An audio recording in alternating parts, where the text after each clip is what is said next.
Welcome to Suman TV. నేను మీ Naveen.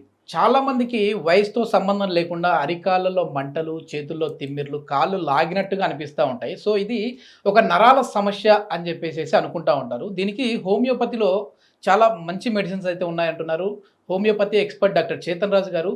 So ఈ video చూసి ఈ సమస్యతో సార్ని కన్సల్ట్ అయ్యారంటే కన్సల్టేషన్ ఫీ లేకుండానే ట్రీట్ చేసే విధంగా ఉంటుందని చెప్పేసి మన సుమన్ టీవీ ప్రేక్షకుల కోసం సార్ చెప్తున్నారు. సో ఒకసారి దీనికి సంబంధించి ట్రీట్మెంట్ ఎట్లా ఉంటుందని అయితే అడుగుదాం. హాయ్ సార్, నమస్తే అండి. నమస్తే సార్. సార్ నిజంగా మంచి ఆలోచన. ఏంటంటే సుమన్ టీవీ త్రూ నుంచి వచ్చిన వాళ్ళకైతే కన్సల్టేషన్ లేదు అనడం, సో మాకు కూడా హ్యాపీ థింగ్ అది, మా సబ్స్క్రైబర్స్కి కూడా. అసలు ఈ నరాల బలహీనత అనేది ఎందుకు వస్తూ ఉంది? అరికాలలో చేతుల్లో మంటలు ఎందుకు వస్తూ ఉంటాయి సార్? అరికాల్లో మంటలు, చేతుల్లో మంటలు మీరు అంటున్నారు కదా, కొందరికి స్పర్శ కూడా పోతుంది. Yes yes yes. మనిషి మన దగ్గర వచ్చింది, ఆయన చెప్పులు వేసుకొని నడుస్తుంటే ఒక్కొక్కసారి ఎప్పుడు చెప్పులు గాయమైపోతున్నాయి కూడా ఆయనకు అర్థమైతలేదు. అంటే స్లిప్ అయిపోతూ ఉంటుంది. అంటే ఇప్పుడు ఇట్లా చెప్పులు వేసుకొని నడుస్తాడు కదా మనిషి, ఈ చెప్పులు బయటికి వచ్చేసినాక ఆయన కాళ్ళు నెక్స్ట్ పడితే ఆయనకు చెప్పులు లేవని ఆయనకు తెలుస్తలేదు. ఓకే, సెన్సిటివిటీ పోతుంది. సెన్సిటివిటీ పోతుంది, అంటే స్పర్శ తగ్గిపోతుంది. ఇది కాకుండా మళ్ళా లాగుతున్నాయి కాళ్ళు కొందరికి. కొందరికి ఏమైతే తిమ్మిర్లు, దీంట్లో తిమ్మిర్లు, టో ఉంటారు కదా, టోది పెద్ద ఫింగర్ ఉంటుంది కదా, థమ్ ఫింగర్, దాంట్లో నొప్పులు, మంటలు. అయితే ఏంది అంటే అందరు ఏమనుకుంటారు, అరే ఎందుకు వస్తుందో ఏమో, నరాలు డెడ్ అయిపోయినాయి, చచ్చిపోయినాయి అనేసి అనుకుంటారు. షుగర్ వాది వల్ల రావచ్చు. ఇంతకుముందు నేను ఎక్స్ప్లెయిన్ చేసిన అరికాల్లో మంటలు ఉన్నాయి, అరికాల్లో తిమిర్లు ఉన్నాయి, కాళ్ళు లాగుతున్నాయి అంటే మన నడుము భాగంలో ఏమైనా డీజనరేషన్ అయింది. డీజనరేషన్ డిస్క్ డిజీజ్ అనేసి అంటారు, స్పాండిలోసిస్ అనేసి అంటారు, సియాటికా అనేసి అంటారు. దానివల్ల అవుతుంది. ఇప్పుడు చేతుల్లో కూడా అవుతుంది, కాళ్ళల్లో కూడా అవుతుంది, అంటే మెడలో కూడా ప్రాబ్లం ఉంది. ఇది కాకుండా ఇప్పుడు నేను మీకు ఒకటి చెప్తా.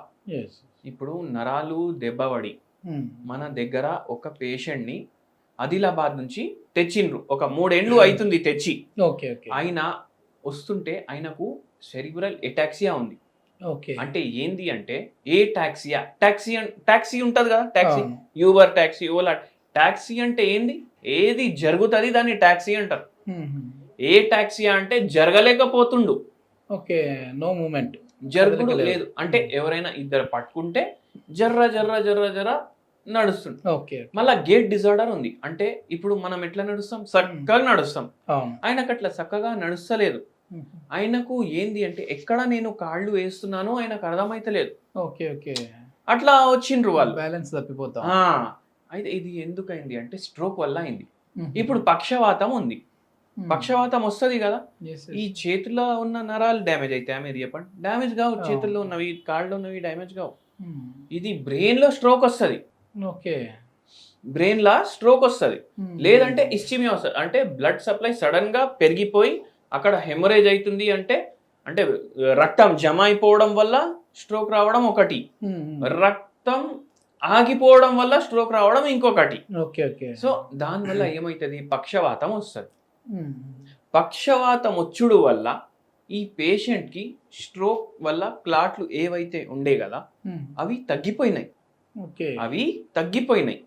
కానీ ఏంది, ఇంకా కాళ్ళు చేతులు సరిగా పనిచేస్తలేవు. ఇట్లాంటి కండిషన్ లో వచ్చిండ్రు మన దగ్గరికి. జర్ర జర్ర జరుగుతున్నాయి కానీ కాళ్ళల్లో స్పర్శ లేదు, కానీ తిమ్మిర్లు, చీమలు కరిచినట్టు అవుతుంది. కానీ ఇప్పుడు నడుస్తుండు, ఏమన్నా కంకరాలు కాళ్ళ కింద వస్తే ఆయనకు అనిపిస్తలేదు. అర్థమైంది కదా మీకు? అయితే ఇక్కడ నేను ఎట్లా సింపుల్ లాంగ్వేజ్ లో మీకు ఎక్స్ప్లెయిన్ చేస్తాను. ఫోన్ కి చార్జర్ ఉంటుందా?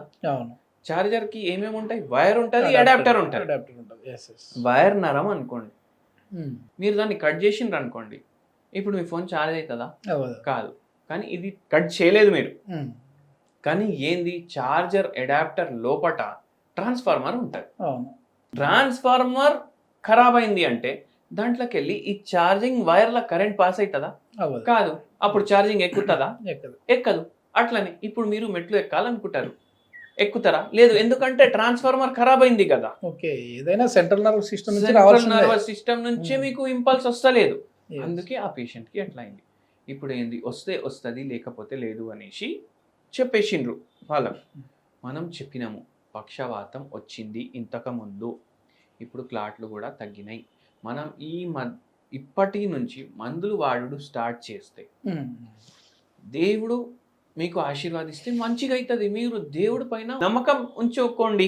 Okay okay. అయితే ఏంది అంటే మనం మందులు ఇవ్వడం స్టార్ట్ చేసినాం.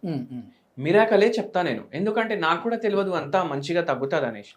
ఆల్మోస్ట్ ఏం డిఫరెన్స్ లేనట్టే ఇప్పుడు పేషెంట్ నడుచుకుంటున్నారు, మంచిగా నడుస్తూ ఉన్నాడు, ఆ స్పర్శ వచ్చేసింది. మళ్ళా ఏంటంటే మెయిన్ మీకు చెప్తా, ఇప్పుడు అందరు చెప్తారు కదా సిగరెట్లు కాల్చుడు అంటే అందరు ఏమనుకుంటారు 30 ఏండ్లు 40 ఏండ్లు ఉన్నప్పుడు సిగరెట్లు తాగుదాం, మనం ఆల్కహాల్ తీసుకుందాం అనేసి అంటారు.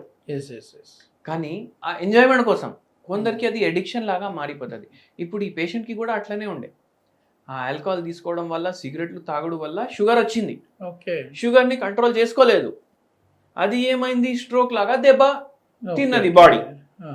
ఇవన్నీ కలిసి వచ్చినాయి. అయితే అందుకే మన హెల్త్ గురించి, మన ఆరోగ్యం నుంచి మనం ఆలోచించుకోవాలి.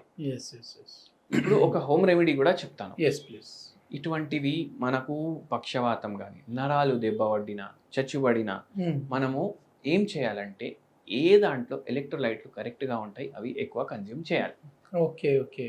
ఫ్రూట్స్ ఉంటాయి కదా, స్పెషలీ యాపిల్, దాంట్లో ఐరన్ ఉంటుంది.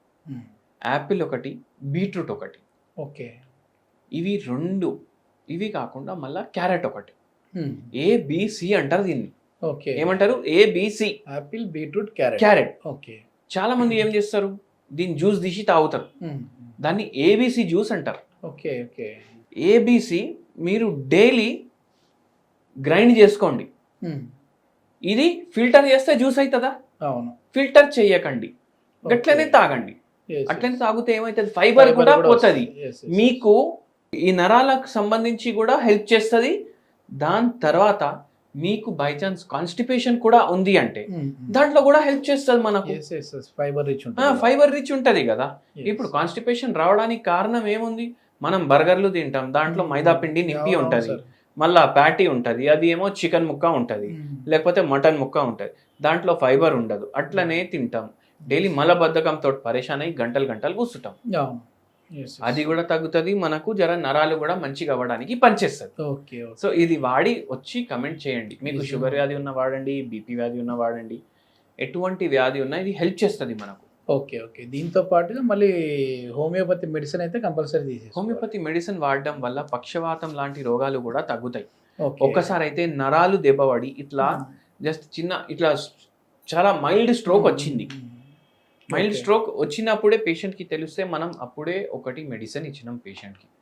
నేనేం చెప్తానంటే అందరు ఇది హోమియోపతిలో ఇంత మిరకల్ కూడా అవుతుంది అనేసి ఒక్కొక్కరు మన క్లినిక్కి వచ్చిండ్రు, మనకు స్ట్రోక్ లాంటి సిమ్టమ్లు కనిపించినాయి, జర ఇట్లా తేడా అయిపోయింది చెయ్యి, మనం మెడిసిన్ ఇవ్వంగానే గంట సేపులో మళ్ళా చెయ్యి పనిచేసుడు స్టార్ట్ అయిపోయింది.